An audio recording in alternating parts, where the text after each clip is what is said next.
reconhecem a Jesus como sendo Senhor. Nos certificamos de que elas repitam orações que verbalizem a Jesus como sendo Senhor. Isso é lindo, não se engane. Isso é maravilhoso. Isso faz parte da nossa vivência, da nossa experiência cristã. Mas um fato é que nós não temos muita afinidade com o termo. Não temos afinidade com o termo Senhor, e não usamos o termo da mesma forma que o termo era usado nos tempos bíblicos. Hoje nós usamos o termo como algo que honra o outro, né? É um termo de respeito, né? Para alguns é um ato de gentileza chamar o outro de Senhor, que necessariamente nada tem a dizer acerca da essência da pessoa a quem o termo é dirigido. Por exemplo, as pessoas me chamam de Senhor sem me conhecer. A aeromoça no avião me chama de Senhor porque é norma da empresa ser cordial. E nós também usamos o termo a pessoas estranhas, né? Como ato de polidez. Usamos o termo a figuras de autoridades, a governantes, como títulos, como reconhecimento, porque é a coisa educada a se fazer. Nós aprendemos assim desde pequenininho. Só que não é desta forma que a Bíblia nos apresenta a gloriosa pessoa de Cristo Jesus. Jesus não é Senhor da mesma maneira que o diretor da escola. Jesus não é Senhor da mesma maneira que o policial. E Jesus não é Senhor da mesma maneira que o dirigente de uma nação é. Nas Escrituras ele não é chamado de Senhor como um ato de delicadeza. Não somos chamados a confessá-lo como Senhor por respeito ou por consideração simplesmente. Não é nesse nível que devemos nos relacionar com o senhorio de Cristo Jesus. Não é. E nós somos, a gente faz parte de uma geração que tem aversão a figuras de autoridade. A gente não gosta muito dessas figuras, né? No Ocidente, a gente, na verdade, em todos os lugares do mundo hoje, né? Nós cantamos canções que celebram a rebeldia. Parece que a gente aplaude, glorifica aqueles que desrespeitam figuras de autoridade. Não gostamos dessas figuras. Como sociedade, de forma geral, não gostamos dessas figuras de autoridade. As piadas não acabam, a zombaria não acaba. Nós, como sociedade, gostamos de zombar dos anciãos, dos avós, das sogras, dos professores, dos pastores. Como sociedade, não gostamos de perceber a autoridade no outro. Não gostamos. Só se for na gente. Só se for em nós, aí a coisa muda bastante, né? Porque essa aversão toda, esse desgosto todo existe porque no fundo, a gente quer ser Senhor. No fundo, nós queremos ser senhores. Mas a gente quer ser Senhor não de forma honrosa, não como um título decorativo simplesmente. Não, a gente quer ser Senhor de verdade, na essência. Mas qual essência? Que essência é essa? O termo Senhor, a palavra Senhor, foi a palavra que nós usamos para traduzir uma palavra no grego, Kyrios ou Kurios. Eu prefiro Kyrios. E a maioria aqui deve saber que o Novo Testamento foi escrito em grego, né? E essa palavra, esse termo, nos tempos bíblicos, era a palavra usada pelos escravos em relação aos seus proprietários. Os escravos usavam esse termo, Kyrios, Senhor, em relação aos seus escravos. E aí dizer que fulano era o seu Kyrios ou o seu Senhor, era dizer que toda a sua história, era dizer que toda a sua existência, todas as suas vontades, seu trabalho, o seu descanso, os seus sonhos de se casar, de ter filhos, que tudo pertencia a esse fulano, ao Kyrios, ao Senhor. E isso para nós é muito estranho, é esquisito. A gente que vai crescendo, se moldando numa sociedade em que o indivíduo, o individualismo cada vez mais se torna o rei, o Deus. É estranho. Para nós a gente não consegue entender, conceber o termo dessa forma.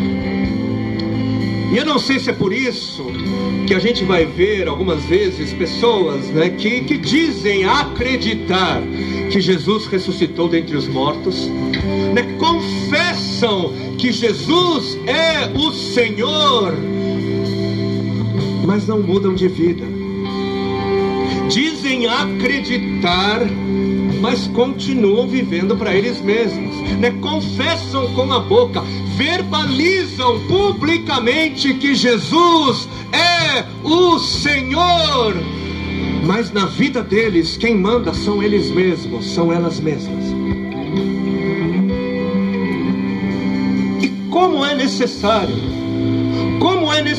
buscarmos ao Senhor de todo o coração, de toda a alma e de todo o nosso entendimento, de todo o pensamento. Isso quer dizer o quê? Isso quer dizer investigação, isso quer dizer estudo, atenção, esmero, trabalho, leitura. Como é vital a gente mergulhar na palavra e conhecermos toda a palavra de Deus, toda a palavra. Por quê? Porque toda a palavra contém a mensagem integral de Deus, toda a palavra, não um versículo, alguns versículos ou um trecho, mas toda a palavra contém a mensagem integral de Deus. E sim, é necessário confessar e crer, é necessário, mas é necessário se arrepender também. É necessário confessar e crer, mas é necessário abandonar o pecado, é necessário amar ao próximo, é necessário se doar, é necessário perdoar para ser perdoado, é necessário guardar a fé, perseverar, combater o bom combate, e por aí vai, e por aí vai. E algo importante que eu julgo, algo que eu julgo ser importante nós sabermos também, é algo bastante simples na verdade, é que a Bíblia, ela foi escrita primeiro para as pessoas de sua época,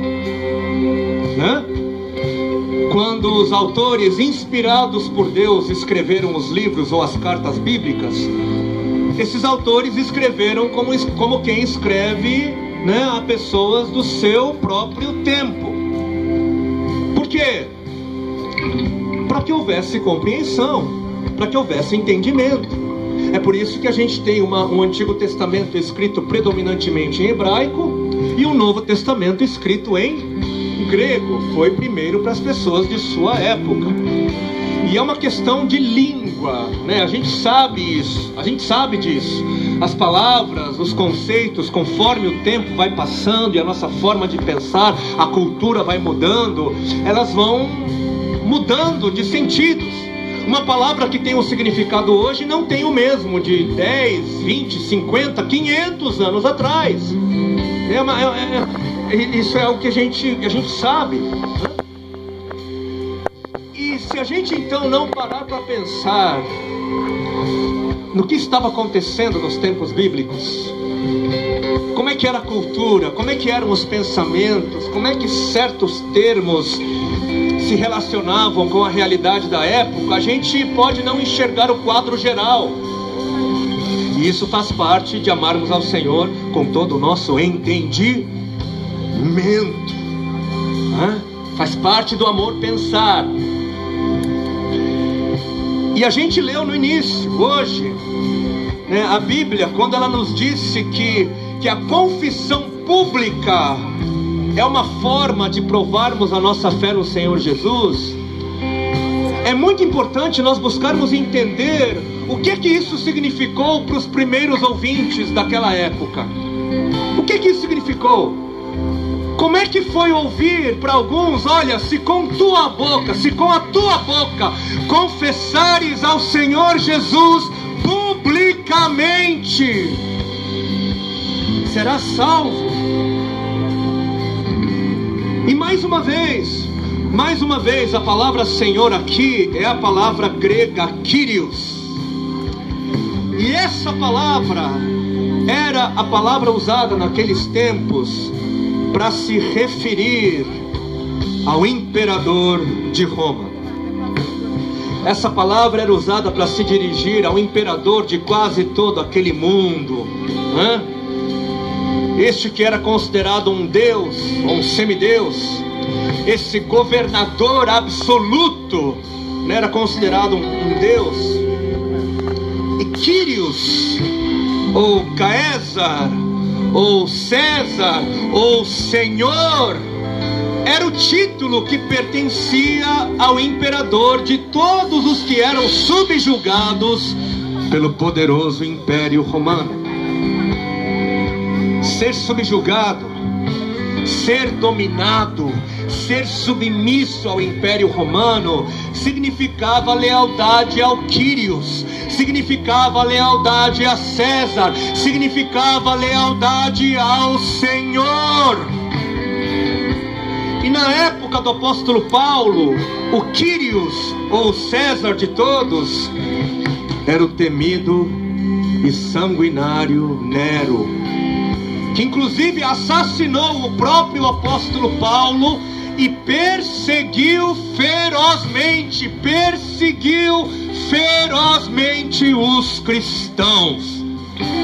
Ferozmente.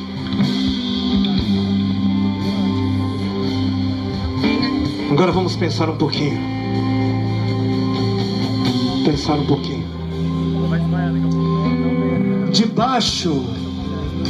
Debaixo desse domínio romano, debaixo dessa opressão do sistema, debaixo da escravidão causada por um falso Deus, o que significaria confessar publicamente que o seu Kyrios, que o seu Senhor não era Nero, mas que o Senhor era Cristo Jesus?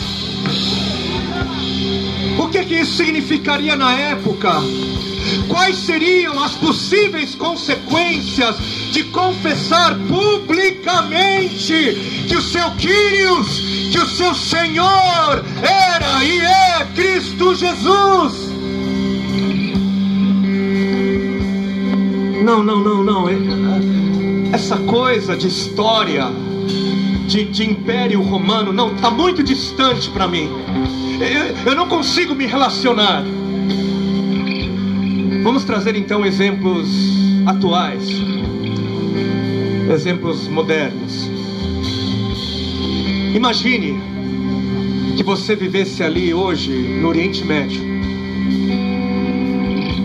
e pertencesse ao domínio do Estado Islâmico, do ISIS. O que significaria confessar a Jesus publicamente nesse ambiente?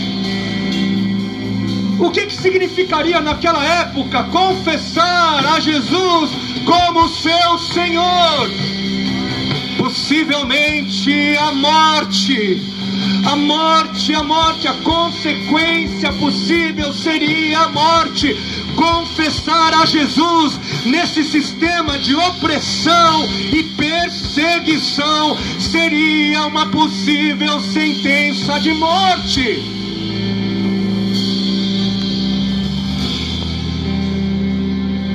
E o que é que isso significa para a gente hoje, então? O que é que muda? O que muda é que quando nós reduzimos a salvação em simples palavras faladas, confessadas, a gente pode estar levando pessoas a uma vida de engano. Porque tem gente que se agarra só àquilo e esquece do resto. Por quê? Porque não era a confissão pública a prova da fé. Naqueles dias, a prova da fé não eram palavras simplesmente, uma frase que a gente repete. A prova da fé era essa disposição de perder tudo, até mesmo a cabeça, ao confessar que o seu Senhor era e é Cristo Jesus. A prova da fé era colocar tudo em risco, porque Jesus é o Senhor. A prova da fé era uma confissão que era feita através da vida e não através de palavras simplesmente.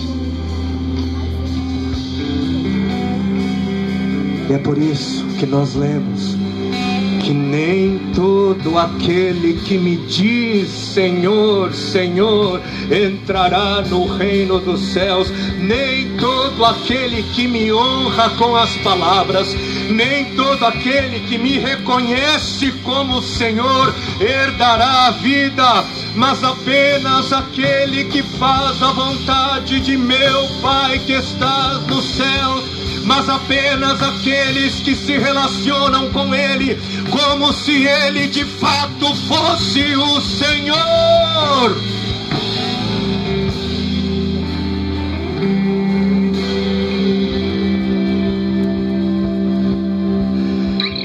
Se você de fato confessa Jesus como seu Senhor, não será apenas a sua boca que irá confessá-lo, não será apenas as suas palavras, mas toda a sua vida, todas as suas escolhas, toda a sua integridade, todos os seus planos, todo o seu trabalho confessará que o seu Kyrios, que o seu Senhor não é a sua vontade, que o seu Senhor não é a sua ambição.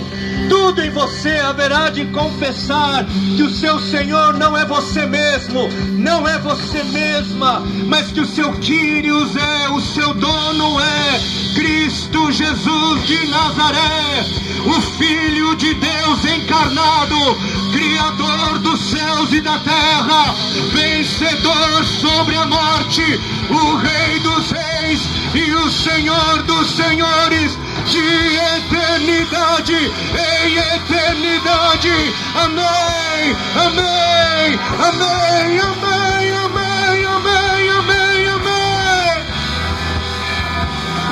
Onde estão aqueles que confessam? Onde estão